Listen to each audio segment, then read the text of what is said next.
Hello, good evening, everybody. Welcome to our Tech Tuesday, our technical, slightly deeper dive into how and why nutrition works. Um, as I've said this on numerous occasions before, diet is what we eat. Nutrition is what our body absorbs. Now, the last couple of weeks, I've been covering when the best time is to take supplements. So some of them should be taken with food, some of them should be taken on an empty stomach, some can be taken anytime. Some need to be taken with some sort of fat in the diet. So supplements, almost like medication, work in different ways in different people, and one shoe does not fit everybody. So what works for one might not work for another, and the amount that one takes of a particular supplement might be too much or too little for somebody else. So I'm going to continue tonight, and we'll discuss or carry on from the bits from the talks I've done so far of what to take and when. And tonight I will also cover a little bit about what supplements work best with each other and what go against each other. You know, like a magnet, two positives attract, two negatives push apart. So maybe I'm a bit wrong on that one. Physics is not my strong point tonight, but yeah, opposites attract, and like to like pushes away. So one's got to be a little bit careful about how and when to mix supplements as well, and even medication for that matter. So I'm just going to share my screen over here and hide all the bits and pieces that we don't need, including my face. Just bring me out of the picture. And okay, so we started the subject of when and how. Why is this in frozen? There we go. So when and how to take supplements, even though it's not medicine. As we know, if we do have to take medication, the pharmacist will tell you this tablet you need to take on an empty stomach, this one you need to take 2 hours before a meal, this one you need to take with meals, and that all goes towards how our digestive system works, because somehow some things are dissolved and absorbed and other things aren't. So we're getting to the other supplements now. And the human body needs both vitamins and minerals to function. So the last couple of weeks, we spoke about the different types of vitamins that we need. And this week, we'll talk about a little bit about the minerals as well. So as with vitamins, minerals are available over the counter as supplements. And obviously, common ones include things like magnesium, calcium, iron, just to name a few. There are many claims about the benefits of mineral supplements for health. Some examples of minerals include, as I said, iron, calcium, magnesium, and zinc. Those are the common ones. But people should always exercise caution before taking a mineral supplement. They may offer benefits, particularly for those with a nutrient deficiency, but most research into mineral supplements has been observational, and laboratory studies have been inconclusive. Now, the sad part about nutrition is that you can't really patent something that's found in food. Therefore, you can't make a lot of money out of it. Therefore, why waste money doing research? Fortunately, that is seeming to be changing to a certain extent these days, although the way that they do the research is oftentimes skewed, because, with no disrespect intended towards the pharmaceutical companies, but they're a business. They want to make money. And they spend millions and billions of dollars on research, on medication. They don't want somebody to go and spend a couple of $1 million on how nutrition works, only to discover that sometimes nutrition works a little bit better than some medications. And maybe the medication isn't necessary, because if you can't sell your medicine, well, you don't make any money. Therefore, they don't really encourage that much emphasis and studies on nutrition. It is also possible to take too much of a mineral, which can have harmful effects, just like taking too much of a fat-soluble vitamin, for instance, can have harmful effects, as I discussed last week. Now, people should take minerals daily with food. Taking mineral supplements without food might result in side effects, such as an upset stomach. And in most cases, that's probably the worst type of effect that you're going to have, is an upset stomach or a headache or something along those lines. Now, with minerals, I do need to add in that the ideal mineral supplement should be chelated, meaning, or chelated, however you'd like to pronounce it, meaning that it is bonded with an amino acid. Minerals in food and in nature are generally not that easily absorbed, as opposed to something like, for instance, a water-soluble vitamin C or vitamin B. They are not that easily absorbed. Now, our bodies consist of a lot of amino acids, and our food or good protein should contain all 22 amino acids. So your body recognizes amino acids. So what they do in a chelation process is that they bond, and in fact, in the near-life process, they double bond. And I won't go into all the technical aspects tonight as to exactly how this works, but we talk very glibly about bonded amino acids. It's not actually that simple, and John Miller has actually got quite a good talk on exactly how this works.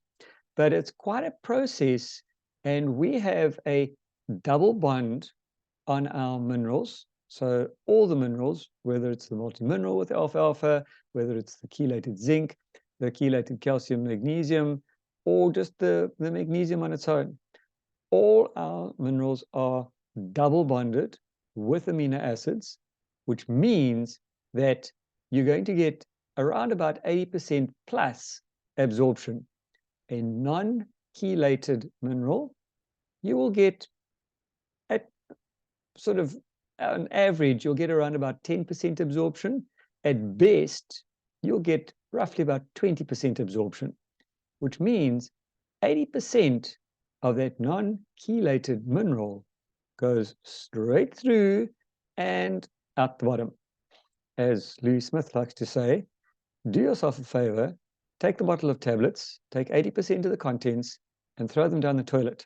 Save your body some work, because that, graphic as it might be, is essentially how a non-chelated mineral works. Now I'm going to get into what we call balanced nutrition. As we know in nature, nature loves balance. So it doesn't want too much of this and too little of that, or a little bit too much of this and a little bit less of that. Everything needs to be in balance. And if it's not in balance, nature is going to get it into balance by adding or subtracting something. Now, the next part of this talk, I've taken information from Dr. Jim McAfee, who is a highly qualified, highly experienced clinical nutritionist.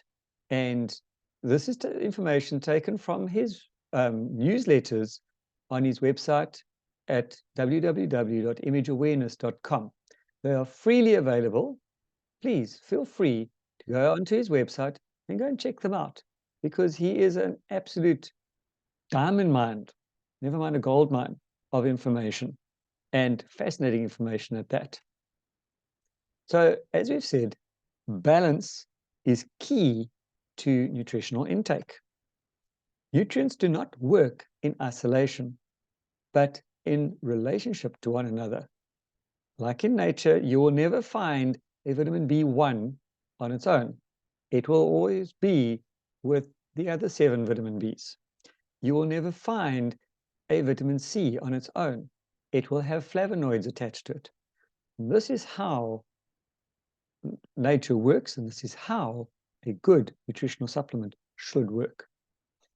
Not only are excesses or deficiencies a nutritional problem, but imbalances can also result in severe and often unrecognized problems. Unbalanced nutritional intake is every bit as common as excess or deficiency. And those in the know will generally tell you, oh, be careful, don't take too much of that. But they also don't tell you, don't take too little of that, or make sure you take this and that together. Why don't they tell you? I don't know. Maybe they don't know. I really can't answer that one. These imbalances are often created or established by the refining of foods. For example, wheat is converted to white flour by removing as much as 30% of the grain. So how much are you getting? So man or woman consumes the remaining 70% of the grain, but it is an unbalanced nutritional ration lacking in lipids, sterols, fiber, and antioxidants, and greatly diminished in B complex vitamins. Why?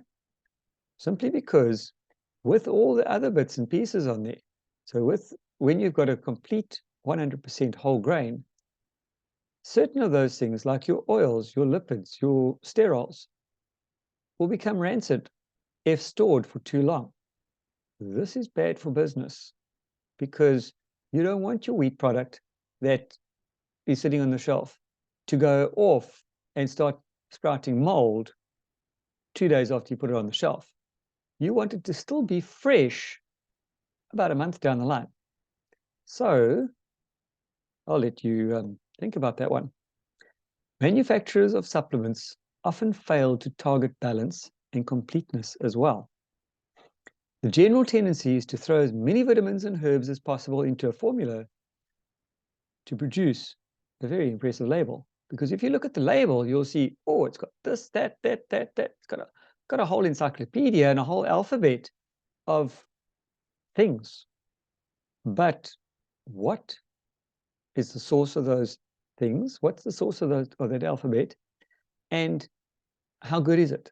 Is it synthetic? Is it actually taken from food? Is it complete? Is it not complete?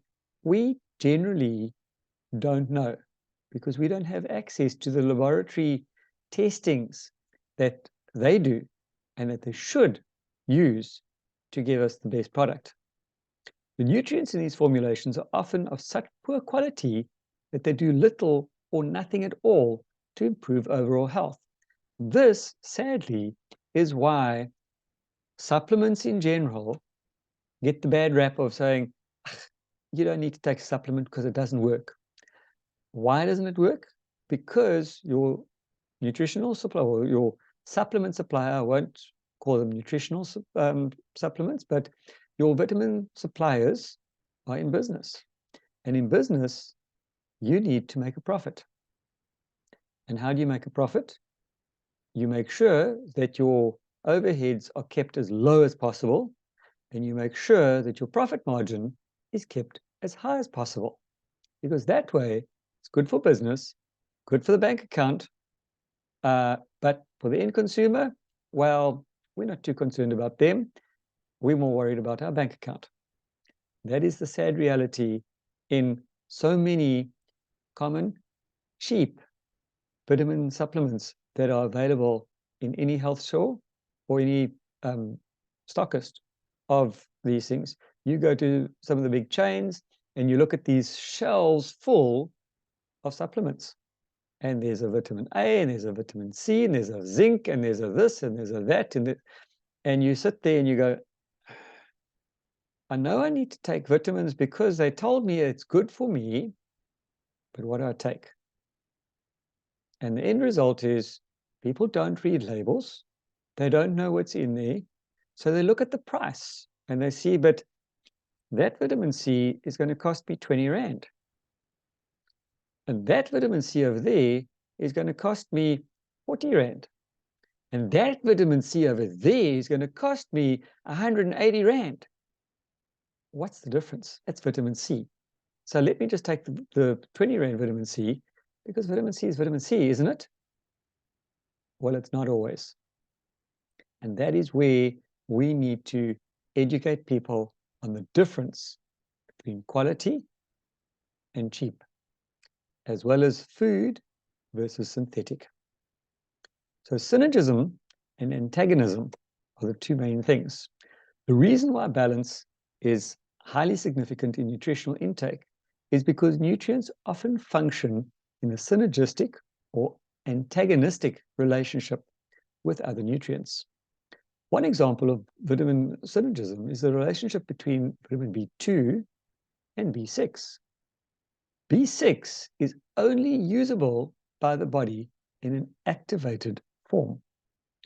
B2 is necessary to convert B6 to its active form. It's a little bit like you can take a top-of-the-range sports car. It looks really amazing. It's got all the bells and whistles. It works brilliantly. It goes from 0 to 100 Ks in 3 microseconds. It uses 2 milliliters of fuel for 100 Ks. It can hit a top speed of 260 kilometers an hour. It's wonderful.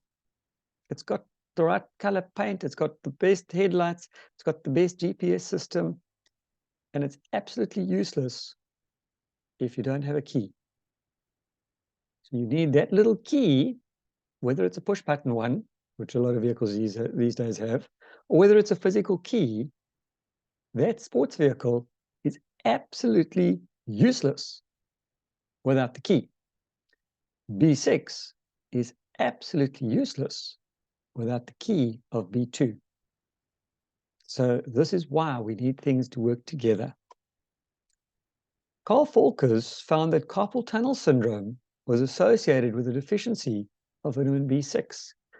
Carpal tunnel syndrome is something that I get to deal with fairly regularly, and people who spend a lot of time in front of computers, tapping away on the keyboard, often end up with carpal tunnel, or they're using these jackhammers and things like that, and they end up with carpal tunnel.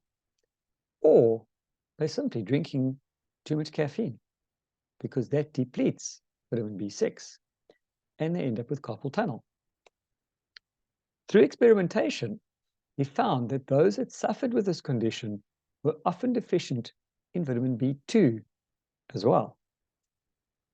Without B2, B6 was rendered completely ineffective, as it could not be converted to its active form. It's a bit like jumping out of an aircraft with a parachute. Parachute will only work if you pull the ripcord and release your leader chute. Otherwise, the parachute is going to hit the ground with you and be absolutely useless. Another example of how vitamins work together is the incidence of homocysteine. Homocysteine is a byproduct of metabolism of the amino acid methionine. It is a very potent free radical and implicated in heart disease, osteoporosis, and a number of other health problems. The body has the metabolic machinery to render homocysteine harmless, but it requires B6, B12, folic acid, and betaine, which are all vitamin Bs. If any one of these nutrients is missing, homocysteine will accumulate and disease processes will begin. This is where your elevated levels of cholesterol come from. Now, vitamins and minerals need to work together. Vitamin-mineral synergism is every bit as important as vitamin-to-vitamin synergism. Vitamins are closely associated with the functioning of minerals in the body. Many vitamins function as coenzymes, making the activity of minerals possible or optimizing it. The body cannot use calcium efficiently and appropriately if a vitamin D deficiency exists. And what is prescribed most often? Oh, you've got osteoporosis. You need to take calcium. We don't mention the magnesium and the vitamin D.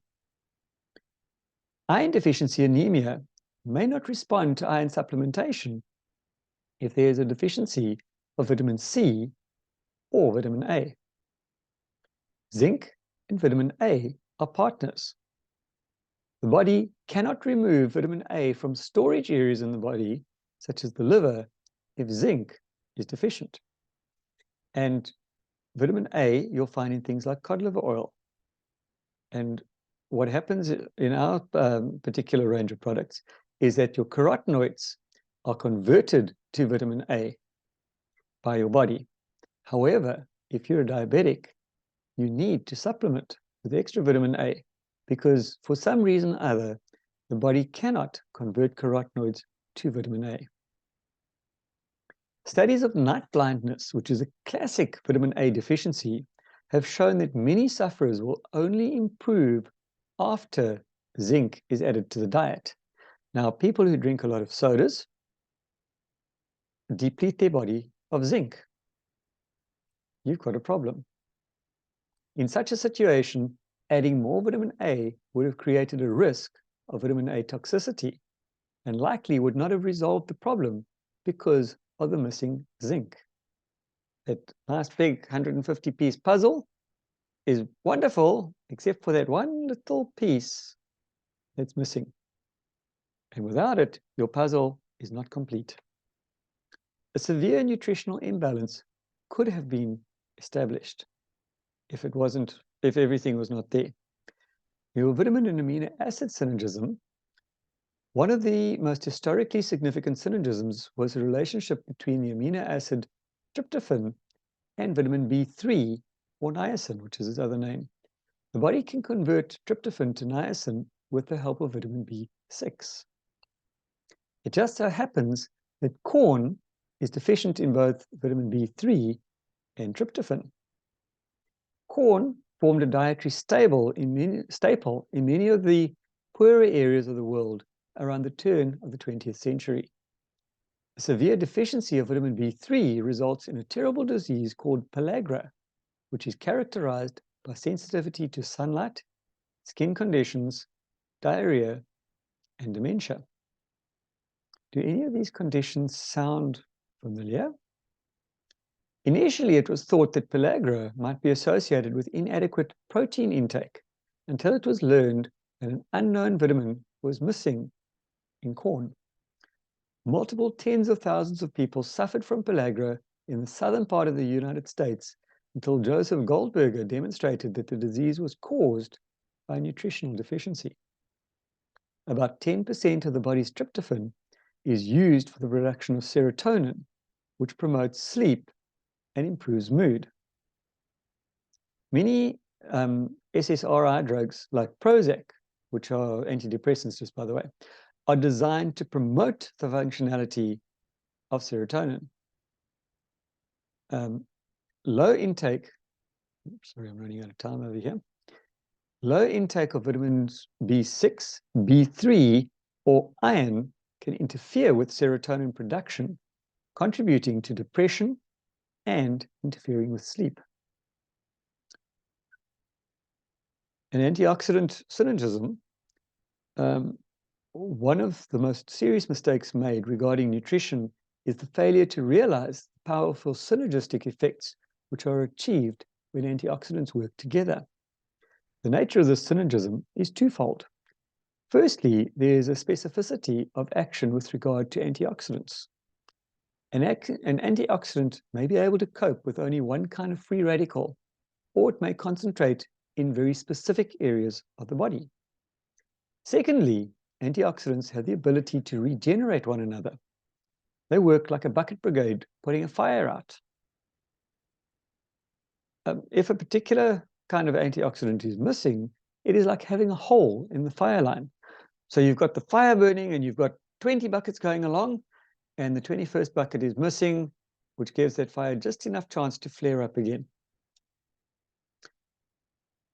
Specificity of action refers to the fact that different forms of nutrients and different nutrients perform different functions in the body.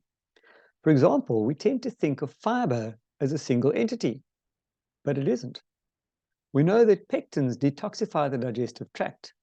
Soluble fibers function to regulate blood sugar, and insoluble fibers are best for bulking up the stool and preventing constipation and the disorders associated with it.